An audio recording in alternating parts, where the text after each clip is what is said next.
Selamat pagi pemirsa, saya Ari Mustika akan menemani Anda dengan beragam informasi terkini di antaranya. Ratusan kendaraan dipaksa putar balik di pintu masuk keluar kota Tebing Tinggi. Penyekatan jalan di sejumlah titik, pemudik putar arah dari Tapanuli Selatan. Permintaan kolang-kaling di Langkat jelang Idul Fitri menurun drastis. Selain cuplikan berita tadi, kami juga akan menghadirkan beragam informasi lainnya. Pemirsa, kita jelang Sumut hari ini pagi selengkapnya.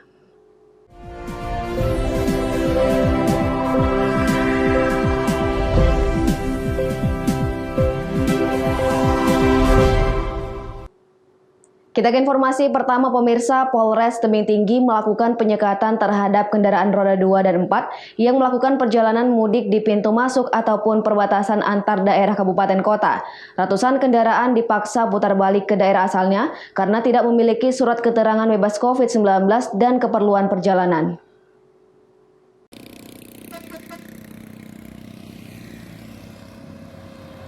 Penyekatan di Kota Tebing Tinggi difokuskan dalam 3 titik, yakni di Kecamatan Dolok Merawan perbatasan antara Kabupaten Simalungun, Simpang Binjai perbatasan Kabupaten Batubara Asahan, dan di Terminal Bandar Kajum Kota Tebing Tinggi. Di hari pertama ada ratusan kendaraan yang nekat melakukan perjalanan atau mudik tanpa membawa surat keterangan apapun, sehingga terpaksa harus diputar balik kembali ke daerah asalnya. Kapolres Tebing Tinggi AKBP Agus Sugiarso mengatakan hari pertama masih banyak pengendara yang nekat melakukan mudik. Kendaraan yang diputar balik didominasi oleh kendaraan roda 4. Ia juga mengatakan untuk mengantisipasi jalur-jalur tikus yang kemungkinan akan dilalui pengendara, personel sudah disiagakan di 2 tempat jalur tikus sehingga kecil kemungkinan untuk lolos dari pantauan. Perlu kami jelaskan mulai tanggal 6 Mei sampai dengan 17 Mei dilakukan di wilayah Polres Tebing Tinggi ini larangan untuk mudik ya. Kegiatan ini tadi sudah mulai dari tadi malam pukul 00 sudah banyak kendaraan-kendaraan yang kita putar balikkan. Prioritasnya adalah warga masyarakat yang ingin mudik pulang kampung. Jadi tanpa adanya surat keterangan ataupun tes rapid antigen kita putar balikkan. Demikian ya. Berapa titik, Pak? Untuk wilayah hukum Polres Tebing Tinggi kita ada 3 titik pos penyekatan. Yang pertama di Terminal Bandar Kajum, ini yang sekarang ini. Kemudian di Dolok Merawan dan Simpang Binjai yang menuju ke arah Asahan. Untuk pengendara yang sepeda motor untuk mudik ada temuan, Pak? Untuk saat ini belum terlihat untuk warga yang menggunakan kendaraan bermotor untuk melaksanakan mudik ya. Mengantisipasi jalan-jalan tikus mungkin, Pak, yang mereka akan lalui nanti, Pak? Untuk mengantisipasi itu kita ada pos-pos pantau ya, di wilayah kita ada 2 pos pantau. Yang pertama di Simpang Binjai, di Simpang Beo. Yang kedua di Brohol.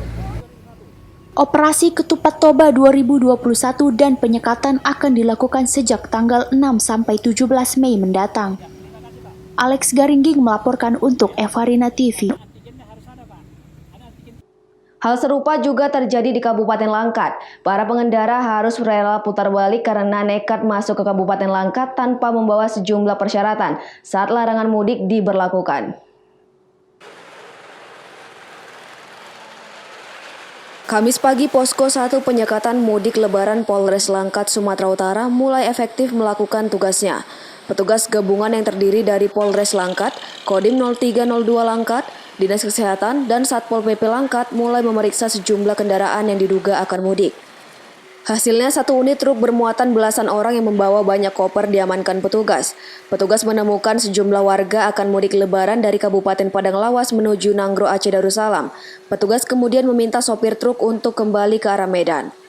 Petugas juga menemukan 3 orang dari Kabupaten Tapanuli Selatan dalam sebuah mobil pick-up yang akan mencari pekerjaan ke Nanggro Aceh Darussalam. Petugas juga meminta kendaraan tersebut untuk berbalik arah. Tindakan tegas ini dilakukan petugas untuk menjalankan larangan mudik lebaran mulai hari ini 6 hingga 17 Mei mendatang. Untuk mengantisipasi mudiknya warga di jalur perbatasan Sumatera Utara dan Aceh, Polres Langkat menyiapkan 3 posko penyekatan. Wahyu Pratama melaporkan untuk Eva Dana TV. Sementara di Pospam Penyekatan 3 Polres Labuan Batu, sejumlah kendaraan bus penumpang dan mobil pribadi juga dipaksa putar balik saat razia petugas memeriksa identitas sopir dan penumpang.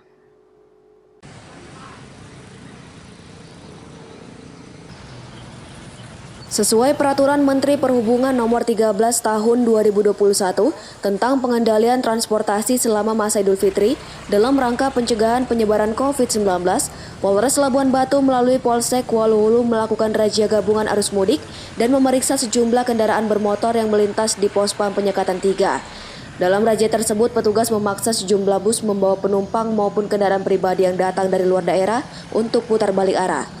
Namun jika pemudik memenuhi syarat dengan menunjukkan dokumen yang dipersyaratkan, maka petugas mengizinkan untuk melanjutkan perjalanan. Seperti Khairul bersama keluarganya yang datang dari Jakarta menuju Kota Tebing Tinggi untuk melihat orang tua sakit keras, dengan menunjukkan surat keterangan dari pejabat setempat dan bebas COVID kepada petugas. Mau ke Tebing. Nah, ini bawa keluarga. Ya, Dari mana? dari Tangerang. Tangerang ya? Jadi selama perjalanan ada nggak di razia menyangkut masalah mudik ini? Belum ada Pak, baru ini. Baru ini ya? Ini mau mudik atau apa gitu? Mau melihat orang tua sakit, Pak. Oh, keluarga sakit. Keluarga Ya. sakit. Nah. Sementara Kepala Pospam 3 AE Kanopan, Ibtu Aswin Irwan menjelaskan, saat razia petugas terlebih dahulu memeriksa identitas sopir dan penumpang serta surat keterangan lainnya. Bila tidak memenuhi ketentuan, mobil dan seluruh penumpang harus memutar balik arah.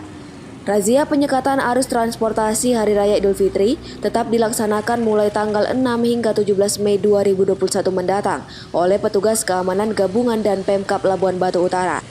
Sesuai dengan Permenhub nomor 13 tahun 2001 sudah jelas peraturannya bahwa terhitung dari tanggal 6 Mei sampai dengan 17 larangan mudik ya. Ada perintah larangan mudik. Jadi kita di sini ada Pospam 3 Penyekatan Polres Labuan Batu.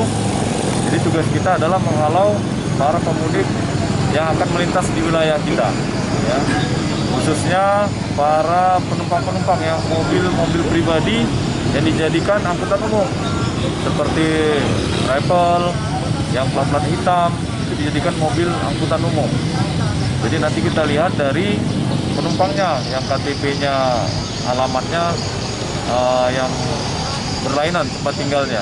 Jadi itu kita suruh putar balik, kita kembalikan ke tempat asalnya. Dalam razia tersebut, petugas berhasil memaksa sejumlah bus membawa penumpang dan mobil rental maupun pribadi dari luar daerah untuk kembali dan memutar balik arah. Ucok Sitorus melaporkan untuk Eva Dana TV. Sumut hari ini masih akan kembali sesaat lagi, tetaplah bersama kami.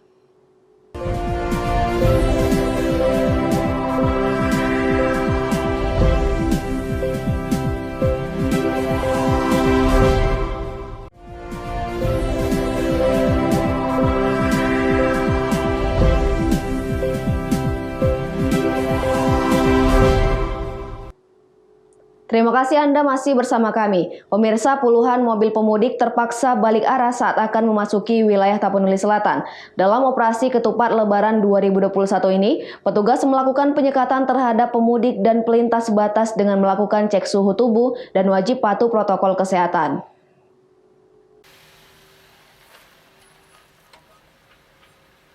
Puluhan mobil pemudik lebaran asal luar daerah Kabupaten Tapanuli Selatan serta warga pelintas batas terpaksa balik arah saat akan memasuki wilayah Tapanuli Selatan di pos lebaran Aik Sijorni, Kecamatan Sayur Matinggi.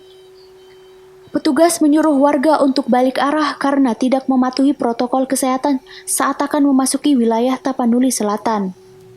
Kasat Lantas Polres Tapanuli Selatan AKP Zainal menyampaikan di hari pertama operasi Ketupat Lebaran tahun 2021 ini belum ditemukan adanya warga yang terkontaminasi COVID-19 yang akan memasuki wilayah Tapanuli Selatan. Dia memang bukan dari wilayah luar Tapsel, namun karena dia tidak mematuhi protokol kesehatan, tidak menggunakan masker, jadi kami perintahkan untuk balik kembali ke daerah asalnya. Sampai hari ini operasi udah ada yang ditemukan bahwasanya positif COVID atau gimana? Saat ini untuk masyarakat yang terkonfirmasi COVID masih nihil, jadi hanya tadi dicek suhu tubuh masih normal lah. Untuk wilayah Tapanuli Selatan, terdapat 4 posko lebaran dan penyekatan, yakni di Jalinsum Batu Jomba, Kecamatan Sipirok, posko Aek Sijorni, Kecamatan Sayurma Tinggi, posko Batang Toru di Kecamatan Batang Toru, dan posko Palsabolas, Kecamatan Angkola Timur. Azan Sinaga melaporkan untuk Evarina TV. Pemirsa, personel Polres Tapanuli Utara dan Kodim 0210 Tapanuli Utara bersama jajaran pemerintah setempat melaksanakan apel gelar pasukan dalam rangka pengamanan dan pencegahan masuknya pemudik dari luar daerah melalui jalur darat dan udara menuju Kabupaten Tapanuli Utara, Sumatera Utara.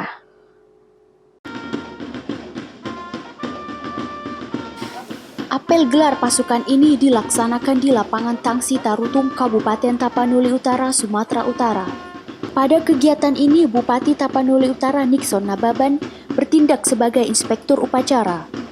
Acara apel gelar pasukan ini pun dihadiri oleh Kapolres Tapanuli Utara AKBP Muhammad Saleh, Wakapolres Tapanuli Utara Kompol Joni Sitompul, dan Dandim 0210 Tapanuli Utara Letkol Roni Agus Widodo, dan juga diikuti oleh personil Polres dan TNI dari Kodim 0210 beserta petugas dari pemerintah daerah Kabupaten Tapanuli Utara. Dalam kesempatan ini, masyarakat dihimbau agar tidak mudik keluar dari wilayah Kabupaten Tapanuli Utara sejak 6 hingga 17 Mei 2021 untuk mencegah penyebaran COVID-19 di Kabupaten Tapanuli Utara, mengingat saat ini kasus COVID-19 mengalami peningkatan di Kabupaten Tapanuli Utara.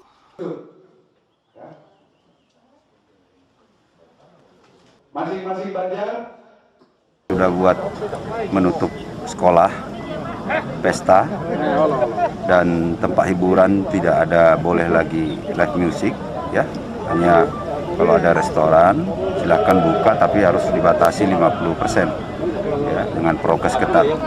Dan kita sudah meminta juga TNI Polri agar tegas melaksanakan prokes. Pesta-pesta juga kita tiadakan semua, ya, selama 14 hari ke depan.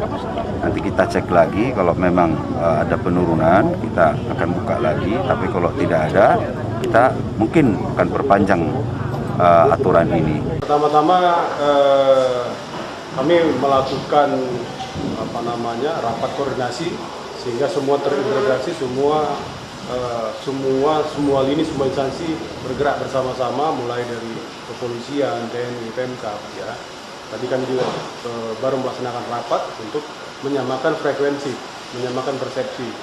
Dan kemudian selanjutnya hasil keputusannya kami mengikuti apa yang menjadi petunjuk dari pimpinan kami Bapak Kapolda, bahwa ada penyekatan-penyekatan di wilayah kami, ya.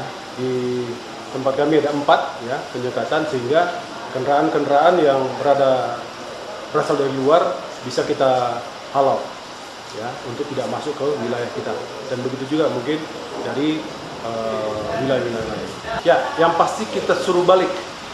Kalau memang itu di lapangan mereka kami terjaring untuk mereka melintas wilayah kita suruh kembali.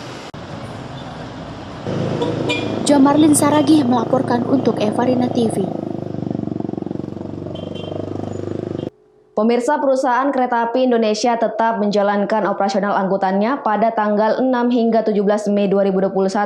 Meski pemerintah mengeluarkan larangan mudik Lebaran 1442 Hijriah, layanan perjalanan kereta api ini tetap berjalan yang dikhususkan untuk membawa orang dengan keperluan mendesak atau darurat.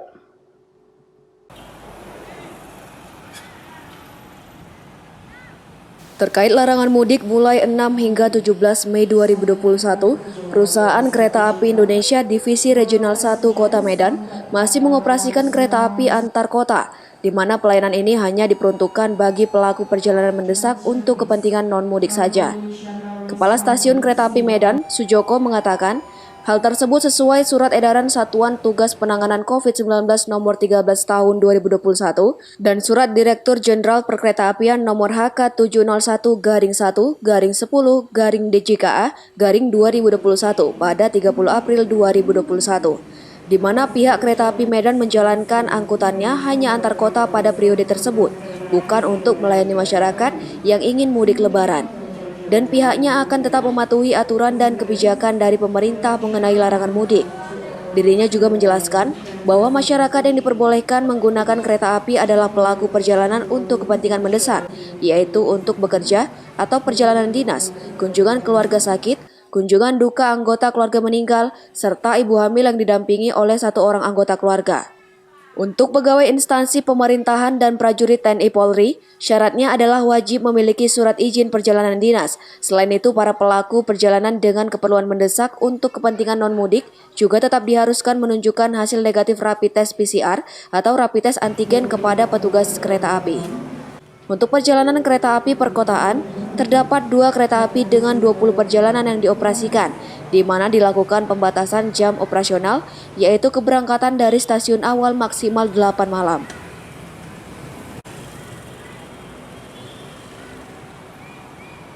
Angkutan no-mudik yang sudah ataupun istilah kata pengetatan yang dilakukan yang sesuai dengan instruksi pemerintah, yang kita lakukan adalah kita mengurangi perjalanan KA. Untuk KA yang diizinkan itu sesuai instruksi dari Kementerian Perhubungan, itu hanya ke Tanjung Balai itu hanya ada 1 KA, 1 PP, kemudian ke Siantar 1 PP, kemudian ke arah Binjai, Sri Lelawangsa itu dari 22 dikurangi hanya jadi 18 perjalanan sampai jam 20.00. Pak, untuk aktivitas sendiri Pak sampai hari ini untuk warga sendiri yang menggunakan transportasi ini berapa jumlahnya Pak? Kalau sampai hari kemarin, kalau hari ini kan belum nampak ini, hari kemarin itu masih normal, penumpang kami masih rata-rata di 2.400-2.500, itu normal harian. Medan itu normal harian penumpangnya rata-rata di antara 2.400-2.500, itu masih normal sampai kemarin. Siang ini atau hari ini kemungkinan tidak terlalu banyak karena ini juga sudah jam 11, tapi aktivitas penumpang di loket maupun di ruang tunggu belum terasa, artinya tidak begitu banyak untuk penumpang.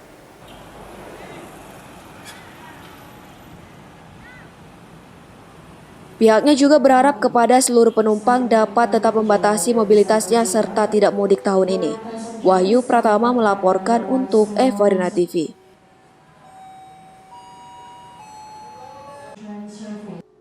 Sumut hari ini masih akan kembali sesaat lagi, tetaplah bersama kami.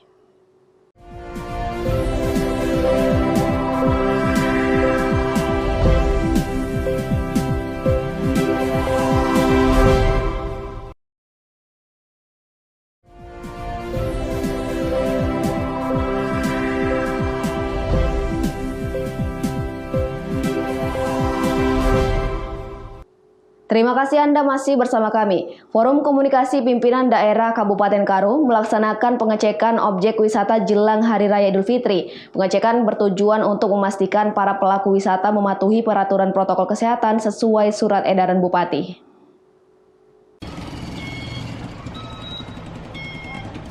Forum Komunikasi Pimpinan Daerah Kabupaten Karo, Sumatera Utara melakukan pemantauan terhadap objek wisata menjelang perayaan Hari Raya Idul Fitri. Pemantauan ini dilaksanakan di salah satu lokasi objek wisata pemandian air panas yang berada di bawah kaki Gunung Sibayang. Pelaku wisata diimbau untuk tetap menerapkan protokol kesehatan, mulai dari menyediakan tempat mencuci tangan, poster atau spanduk tetap memakai masker, dan pembatasan pengunjung sebanyak 50% sesuai surat edaran Bupati Karo nomor 29 tahun 2021 tentang protokol kesehatan. Menurut Bupati Karo, penerapan protokol kesehatan ini harus diterapkan untuk memutus mata rantai penyebaran COVID-19, di mana objek wisata pemandian air panas ini merupakan destinasi favorit bagi wisatawan yang berpotensi mengumpulkan orang banyak, dan hal ini juga akan diterapkan di lokasi lain seperti perhotelan dan pasar. Sesuai dengan surat edaran Bupati Karo nomor 28 tahun 2021, di mana semuanya harus melaksanakan prokes di mana-mana saja, dan itu adalah tanggung jawab daripada semua pemerintah daerah dan Forkopimda. Himbauan kepada udah pasti ada untuk himbauan untuk itu, di mana kita menghimbau masuk ke daerah ini kita batasi, ya, dan juga sebelumnya kita mengadakan pemeriksaan daripada antigen. Menjelang perayaan Hari Raya Idul Fitri, masyarakat diimbau untuk di rumah saja, mengurangi mobilitas, serta diharapkan untuk tidak melaksanakan perjalanan mudik demi memutus mata rantai penyebaran COVID-19. Chandra Bukit melaporkan untuk Eva Rina TV. Kita beralih ke informasi selanjutnya, pemirsa. Di masa pandemi COVID-19, permintaan kolang-kaling menjelang perayaan Idul Fitri menurun drastis. Pesanan yang diterima pengrajin di desa Selimbat, Kabupaten Langkat tidak banyak seperti sebelum pandemi COVID-19. Beginilah suasana tempat perajin kolang-kaling yang berada di Jalan Imam Bonjol, Gang Cempedak, Dusun 1, Desa Selimbat, Kecamatan Selasai, Kabupaten Langkat, Sumatera Utara. Biasanya menjelang Lebaran Idul Fitri tiba, pengusaha kolang-kaling dapat mengorder sedikitnya 10 ton kolang-kaling dalam sehari. Namun di masa pandemi, permintaan jauh berkurang dan hanya berkisar 5 ton saja dalam satu hari. Sepinya pesanan diduga faktor ekonomi masyarakat yang semakin hari terus menurun akibat pandemi COVID-19. Menurut pengusaha kolang-kaling, Ade mengatakan perbandingan tahun ini dengan sebelum pandemi COVID-19 sangat jauh berbeda. Meski begitu, usahanya tetap memproduksi kolang-kaling dikarenakan adanya pesanan dari luar kota seperti Aceh, Batam, Pulau Jawa, dan negara Malaysia. Dirinya berharap agar pandemi COVID-19 segera berakhir dan perekonomian kembali pulih sehingga pengusaha kecil dan rumahan dapat kembali normal. Pak, ini jelang Lebaran ini, bagaimana nih omset kolang-kaling ini? Ya menurun lah gara-gara COVID ini. Ya. Ini dikirim ke mana aja nih, Pak? Ke Pulau Jawa, lagi ke Sumatera, ya masuk juga Malaysia, dari Batam. Berapa harga untuk dilempar ke pedagang untuk biasanya, Pak? 8.000. 8.000 ya per kilo ya? Ya. Jadi harapannya lah nih, Pak, di masa pandemi ini? Harapannya ya kita ya habis pandemi ini lancar lah, gitu aja lah. Wahyu Pratama melaporkan untuk Eva Rina TV. Pemirsa, demikianlah rangkaian informasi dalam Sumut hari ini pagi. Saya Remustika mewakili kerabat kerja yang bertugas pamit undur diri. Terima kasih dan sampai jumpa.